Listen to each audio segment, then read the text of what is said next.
Rodrigo Roa Duterte!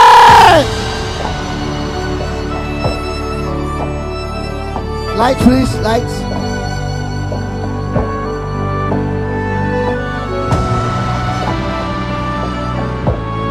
Sigaw nyo sa mundo!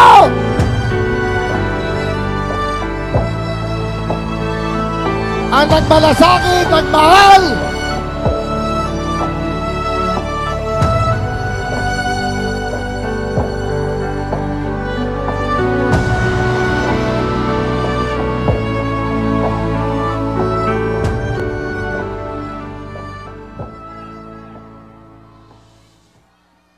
Kindly sit down. Relax lang po kayo. Medyo paus ang boses ko. At pasensyahan ninyo ako. Maraming nasa utak ko. Papunta ako dito kung anong sasabihin ko. Puno kanina ang kaalaman ko. Ang problema, nung sumayaw yung magkakaroon dito,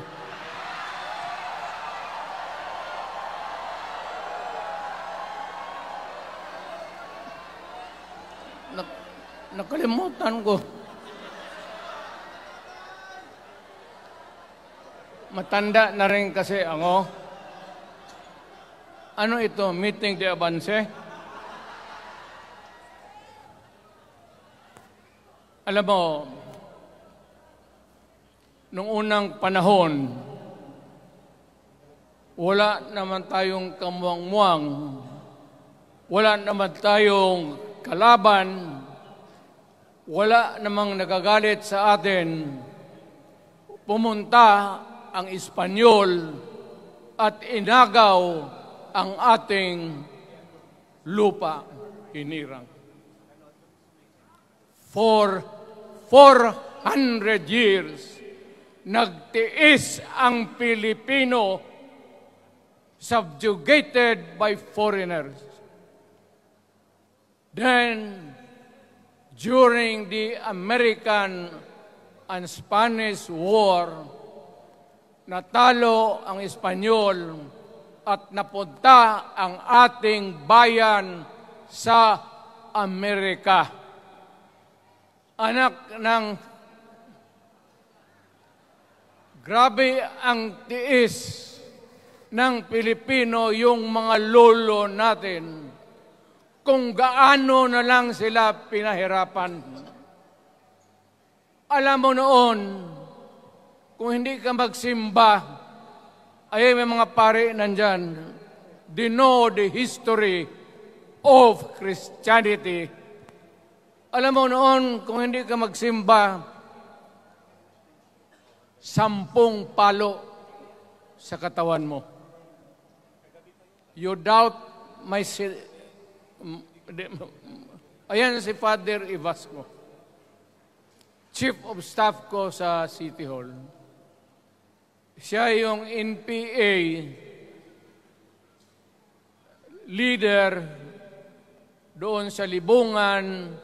May plenum ang komunista. Itong mga sundalo natin, nandito sa harap ko, nahuli yan si Ivasco. At ako naman ay fiscal noon, pumunta ako sa Katitipan para i-administer ko yung oath niya, yung statement niya kung totoo o hindi. Pagkatapos noon, sabi ng mga sundalo, Piskal, papatayin namin itong 2 pare. Father Tison, Waray, pati si Father Ivasco.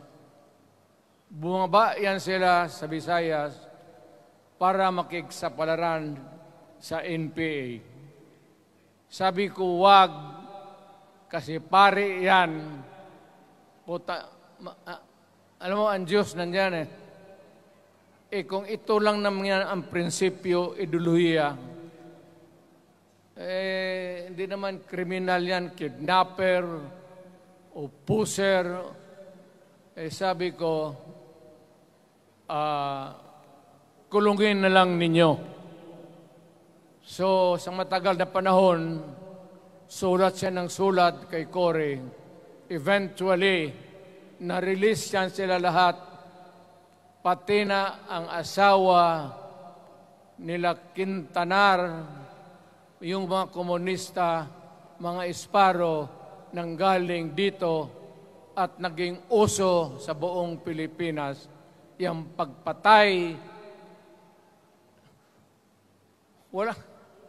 Barangay captain, konsehal, military, navy, police, puro may pamilya. Anak ka ng kakawalang kwenta yung ideolohiya. Kung hindi mo man lang mabinta sa mapayapa na panahon, so kinuha ko siya Chief of Staff, tapos umuwi siya sa Bohol, naging governor. Pare ito. Nandito siya ngayon, kasama tayo, at maraming salamat. You guys from other parts of the Philippines nagpunta rito para lang makipagduyog sa Bisaya. Sumama lang sa ating, kung sabay tunong sa Tagalog, yung ating, the purpose of why we are here. Wala akong, no longer in politics. I am not a candidate. Nahirapan nga ako mag-akyat ng hagdanan. I am 80 years old. Hindi, 79 lang, pero hindi binibilang yan eh. Sabi malas daw. Sabi ng asawa ko, 80 na ako. O, sige, 80 na. Pero nung lumabas itong People's Initiative, okay man yan. Abogado ako. There are 3 ways of amending the Constitution. Mag-constitutional convention, mag-election tayo sa political districts ng representante para sa assembly to convene there and propose changing or modification of our Constitution. Itong People's Initiative, pati itong Congress, they would convert the Congress into a constituent body and propose the Constitution. Alinman dyan sa lahat, it will be submitted to the people for ratification. Ang problema dito, ako, Mr. President, Ma'am Lisa Araneta Marcos, hindi ninyo ako kalaban. Wala akong sinasabi ng masama. Hindi lang ako makakampanya noon. Alam mo, iniiwasan ko ito.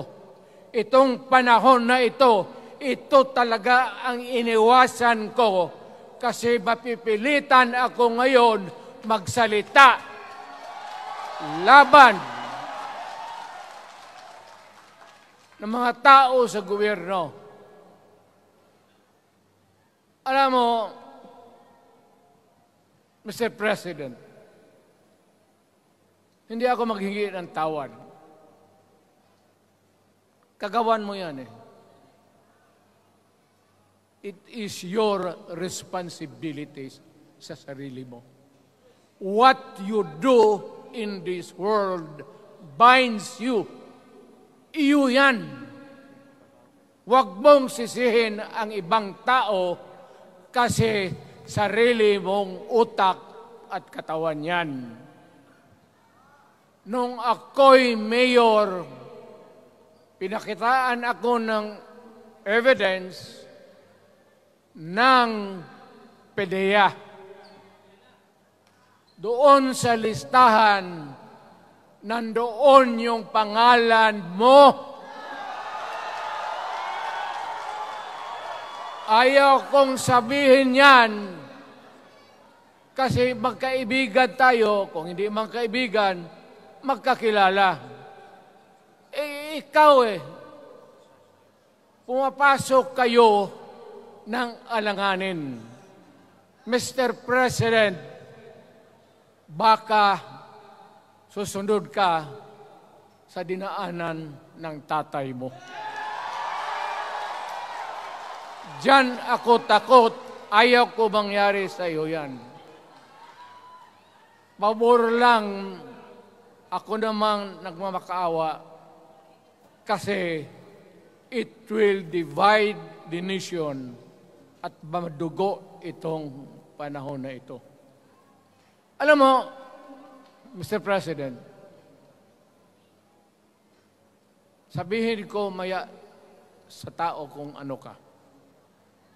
Noong unang panahon, hindi tayo puro Bisaya nagkita-kita doon sa Luzon.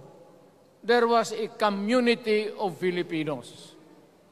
Galing Visayas, galing Ilonggo, galing Waray, galing Mindanao, galing Hulo, galing Lanao, Cebu, Samar, at Taas, Pampanga, Apare. Nagkita-kita yung mga minono natin. Kasi hinawakan tayo ng Espanyol, pati Amerikano. Nung dumating ang panahon na tayo'y nagkaharap na, sabi ng mga lolo natin, ano ang gawain natin sa bayan natin? Pwede ba tayong magbarangay-barangay lang o magkaisa tayo? Di na bale, iba-iba ang salita natin. It was agreed by the Filipinos then of all walks of life, Ma-Ilocano, Ma-Cebuano, mga taga Mindanao, they agreed to form a constitution. Alam mo, yung constitution parang bahayan sa tao. May poste. Sabi natin, magawa tayo ng magandang opisina where we can meet and talk about the destiny of this country. Doon, they agreed na may malaking bahay, may poste, mga malaking poste, at may mga muebles at kwarto, living rooms and all.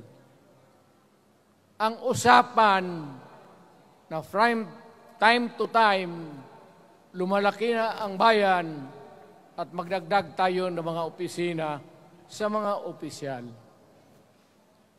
Maganda yun. Bahay yun. Mga sahig, nandyan lahat. Lamesa, desks, chairs, and everything. Wala tayong pinag-usapan na sirain yung bahay na yun. It was intended for posterity at inabot sa atin yung konstitusyon na yan. Although it was amended and modified, but it is still the fundamental law since 1935 hanggang ngayon.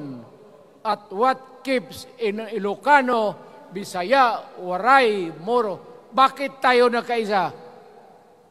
Magkaiba ang salita natin, ang pagkain, iba. Ugali, iba. Bakit tayo andito ngayon? Dahil sa isang bahay. Yung bahay na yan, yung papel, the Constitution. Ngayon, ang Constitution is supposed to be a permanent thing. Ang batas na binigay ng Constitution sa Congress, sa lawmakers, they can make laws every day, modify, change it if they want every week. Okay lang yan. Huwag ninyong pakialaman ang Constitution kasi yun ang bahay opisyal ng Pilipino. Anak ka ng, bakit pumasok sa utak ninyo yung People's Initiative? Anong nakain ninyo? There's nothing wrong with the Constitution right now. The environment in the Philippines seems to be positive, okay. Wala namang problema. Araw-araw nakikita tayo. Punta Maynila, marami akong kaibigan, mga brad ko, mga classmate ko. Okay ang buhay natin. But suddenly, nandito yung People's Initiative. Alam mo, sa umpisa pa lang, nagdududa na ako. Bakit? People's Initiative manggaling sa tao. Dapat yan galing sa mga purok at doon sa barangay at doon sa DILG, ipasa nila sa syudad, sa probinsya at sa national office. Dito mga congressman,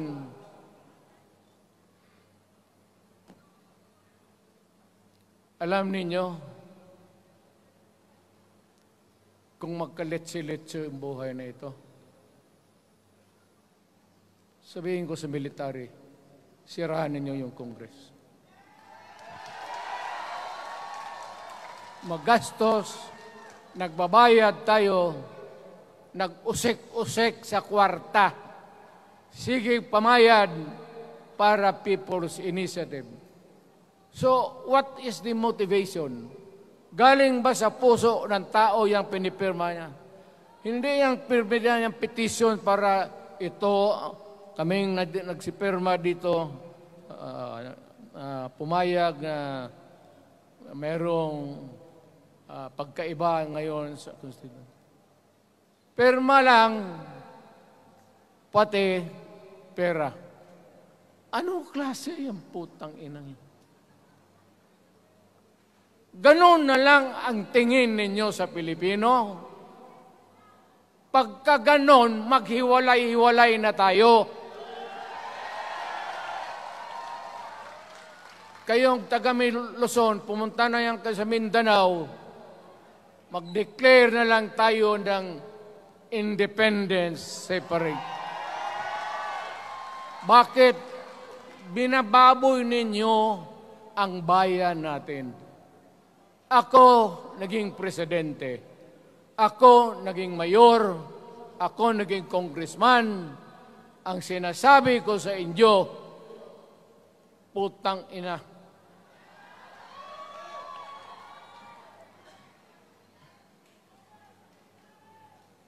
Malinis to. Baka ihi mo ito, ha?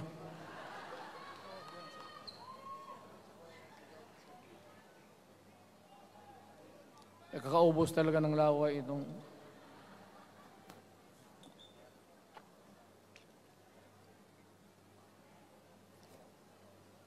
What do you expect? The national government, particularly ang Malacanang, anong gusto ninyong response? Niwala kayong mga seminar na ganon. You never educated the Filipino people. You want the Filipino to remain ignorant para you can do what you want with the country. Yan ang totoo. Kasi ginagago ninyo para walang alam ang taong bayan. Well, kaming nakapag-aral, at may alam kundi hindi katanggap-tanggap yung ginagawa ninyo. Sa umpisa pa lang, binibili na ninyo yung signature ng Pilipino. Yun ba ang People's Initiative? You know, national, provincial, city, munisipyo, then di barangay. Yan ang echelons ng power sa gobyerno. Hindi naman ninyo gigamit ang barangay at binigyan mo ng 20 milyones isa't isa sa kanilang mga congressman. At binibili ang Pilipino. Alam ninyo kung ano yan? Kaluluwa ang ninyo ang binibili ng taong bayan. Hindi ako mapayag ng ganon. Nakapag-aral ako, hindi naman ako ignorante. Bakit ka mag-people's change?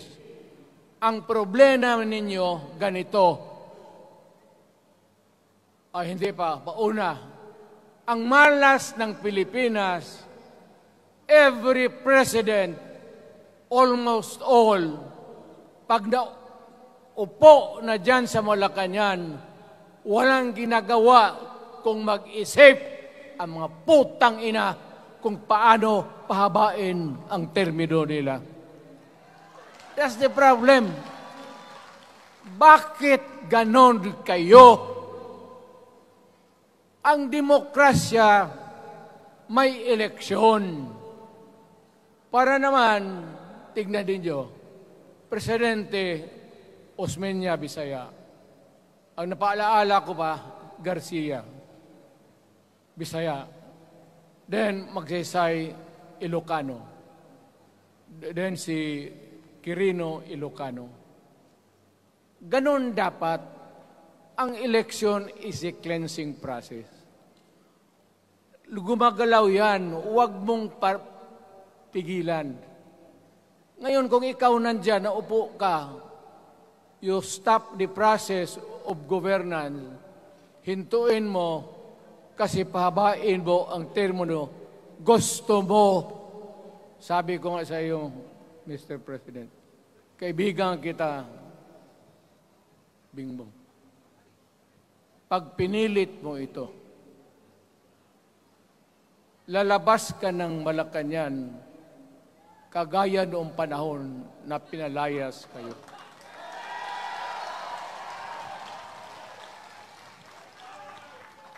Alam ninyo, kung hindi na talaga ito mapigilan, nandyan ang military pati pulis, makinig kayo. Pag-aralan ninyo kung ano yung pinapakain nila sa taong bayan. At pagka nakita ninyo kung ano ang mali, you correct it. Nasa inyong kamay na yan. Ganito yung plano. Presidential, tapos parliament. Ang presidential, lahat kayo, ako, ikaw, lahat, hanggang doon, nagboboto, direct vote to elect a president. Itong parliament, prime minister lang ang magboto, yung mga assembly who are the congressmen now. Putang ina ninyo, wala akong tiwala sa inyo. Wala kayong prinsipyo, bukang pera kayo lahat. Yan ang totoo. Kaya gusto ko, pag nagka-letse-letse nga, pumasok ang military, palitan ninyo lahat. Arestuhin ninyo kasi nagsasayang ng pera at yung ginagastos nila is a fraud, swindling ang ginawa nila. You must account for the wasted money, for the money that you bought the signature of a Filipino. Bribery.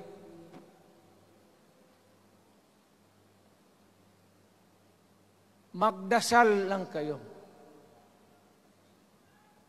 If by the grace of God, mabalik ako,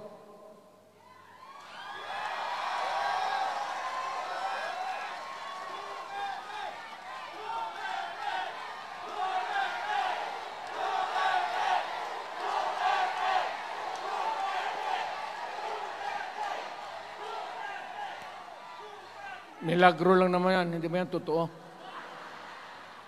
Utang ina ko mabalik ako, arestuhin ko kayo lahat for the swindling of the Filipino people. You committed fraud. Pinagsayangan ninyo ang pera namin. People's Initiative does not involve buying the vote o the signature of the Filipino. Talagang mga wala kayong prinsipyo, mga putang ina ninyo. Yun naman, baski ano ka, diyan katagal ako, yan, yung sa likod ko, umupo ako diyan. Vice Mayor ako. Diyan, Mayor ako, pinakamatagal. Naging congressman ako. Presidente. Kayo, nagpasok sa Congress, eleksyon, nanalo, SECO. So parang ganito, yung mga, para sa mga balaga, pati lalaki. Pasok niyan, SECO. Paglabas niyan, pagkatapos, Rolex na. Pumunta ng Malacanang, nakatamaraw, paglabas niyan, nagka-Mercedes-Benz. Busog kayo lahat.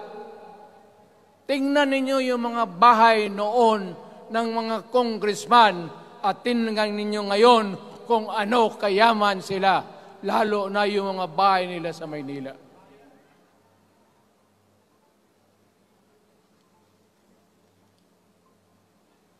Wala kayong masabi sa akin. Alam mo bakit diretsahan ako magsalita? Ninipahat, wala ako. Paglabas ko sa Malacanang, lipad ako dito. Pumunta ako sa bahay ko para mag-retire. Ayaw ko sanang bumalik. Ayaw ko na. Matanda na ako. Putang ina, napapandol lang ako dyan eh. Kaya lang, marami akong magandang naisip kanina papunta dito. Kaya yung sumasayaw lang kasi yung mga ali. Nabakante tuloy, nakalimutan ko kung ano ko nang tang ina. Huwag kayong magpaloko. Alam mo, Parliament, ang ambisyon niyan, karamihan, galing kay Lisa Marcos, pati kay Romualdez. Bongbong bangag yan.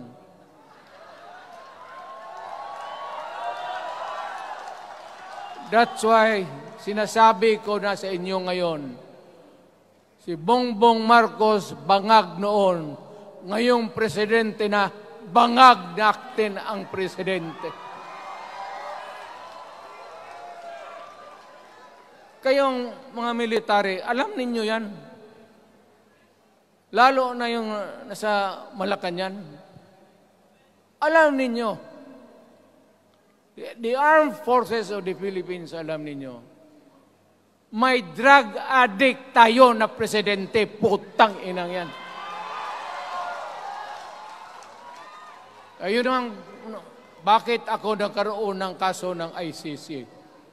Sabi nila, pinapagpatay ko raw yung mga drug user at drug addict. Mabutit na lang, wala na ako sa pwesto, baka kasali ka pa. No, Mr. President, pinilit ninyo kami. Kayo yung sa Bisaya, kinikitoy mo yung Pilipino. You are testing the waters. Not even. You are, pushing to the limits ang pasensya ng Pilipino. Wag na wag mong gawin yan. Wag mong gawin yan, wag mong ituluyan kaya magkagulo. Pag hindi namin napilitan kayo sa mga rallies, sa aming mga boses, ang sentimento namin, ako'y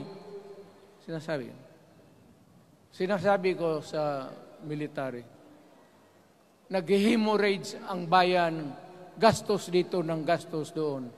Tapos kung mag-speech, ang pinag-usapan ang putang inang pobreng Pilipino. Gastos dito, gastos doon. Mga military, maawa kayo sa bayan. Pag hindi namin kaya, gawin na ninyo. Gawin ninyo, kawawa ang Pilipinas. Alam mo, Presidente, tapos mag-parliament, tumatakbo ng assemblyman o congressman niya si Sandro, tapos ipasok nila sa assembly, gawain nilang prime minister. Yan nga ang sakit ng Pilipino. You want to perpetuate yourself in power at the expense ng buhay ng bayan.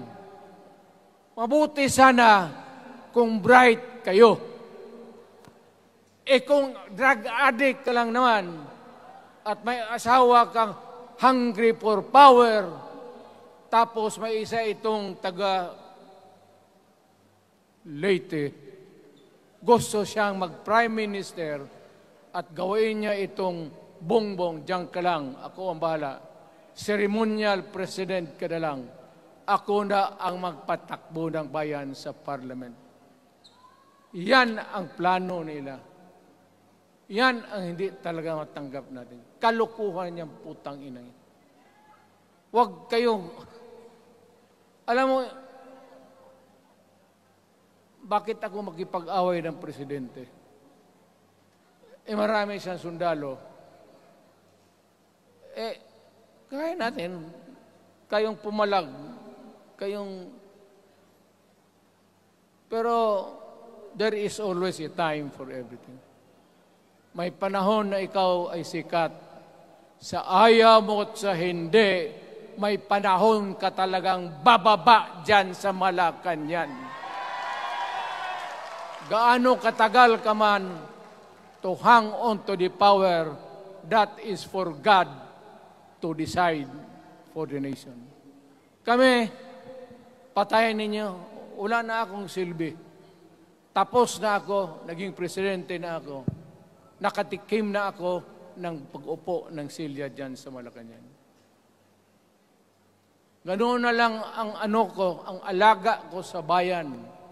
Alam mo ba, tanungin mo yung lahat ng senador, magbisita sila, isang kanin, isang pork chop o isda, sabaw. Noong panahon ko, sabi ko, yan lang ang mapakain ko sa inyo. Walang steak kasi mahal yan. Hindi natin pera itong kinakain natin. Yan ang totoo. Magtanong kayo ng taga-Malacan dyan. Hindi ako nagpabibida. Sinabi ko lang, huwag ninyong kalimutan, Mr. President, ang delikadesa. Mahirap yan. Magkaroon tayo ng...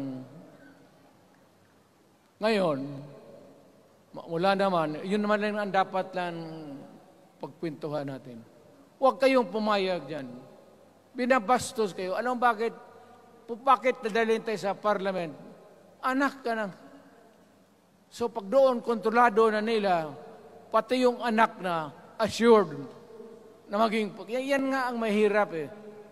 Lahat na maging presidente, ang pamilya nila, walang inisip kung hindi paano titira dyan hanggang sa matapos ang panahon.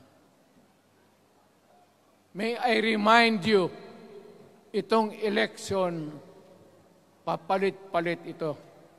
Para sa lahat, mayroong Ilocano, may Bicolano, may Bisaya. Hindi mo pwedeng suluhin yan. The election is a cleansing process. It does not, it's never the intention of whoever wrote the Constitution na ikaw, isang Pilipino, taga-Paway, taga-Batangas, taga-Davao, ikaw, Rodrigo Duterte, nandiyan ka na, huwag ka nang umalis. It was not the intention of the lawmakers. Demokrasya tayo, Mr. President. Huwag mong kalimutan na isang term ka lang pagkatapos bababa ka na. Pag ayaw mong bumaba, utang ina magkagulo ang bayan, sabihin ko sa inyo. Ngayon, nakikinig kayong mga military. Gusto ninyong iwasan ang dugo? Kayo lang ang makapigil nito. Putang ina, pigilan mo yung kalukuhan na yan. Pagka hindi itong rally na ito, it will multiply all over the Philippines and there will be trouble. Ako ang nauna kasi galit ako. Dumaan ako ng presidente. Not even for a minute did I think or was thinking of extending my term even for one day. Nung natapos ako sa araw na yon, bumaba ako, sumakay ako, lumipad ako dito sa Davao. Ikaw, Mr. President, hintayin mo yung 6 years, kalimutan mo na yung kay Romualdez, kasi yan ang magpahamak sa iyo. At maraming magagalit sa iyo, pati na ang militar. Kaya hindi na ako magtatagal. Yun lang ang dasal ko. Reject. Protect the Constitution. I am calling now the armed forces and the PNP. Protect the Constitution. Trabaho ninyo yan. Huwag ninyong kalimutan. Kami,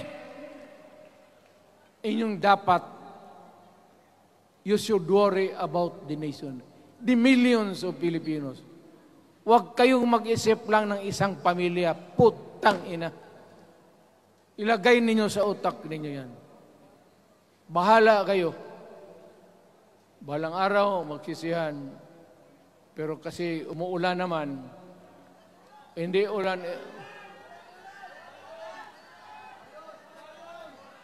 Hindi, shower lang yan doon sa Malacanang, ginagawa nila, pasirit doon.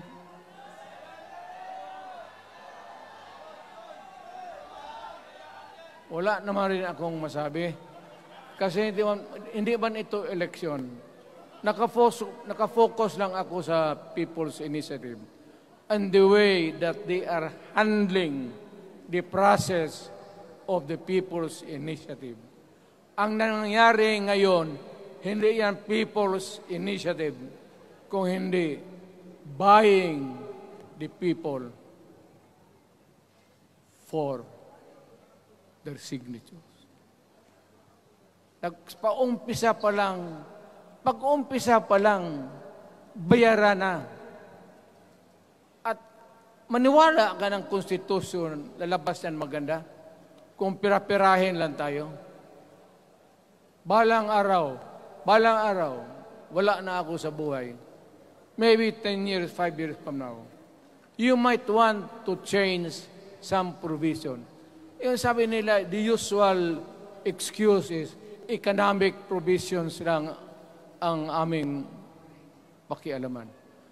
Putang ina, huwag kayong maniwala dyan sa mga yawa na yan.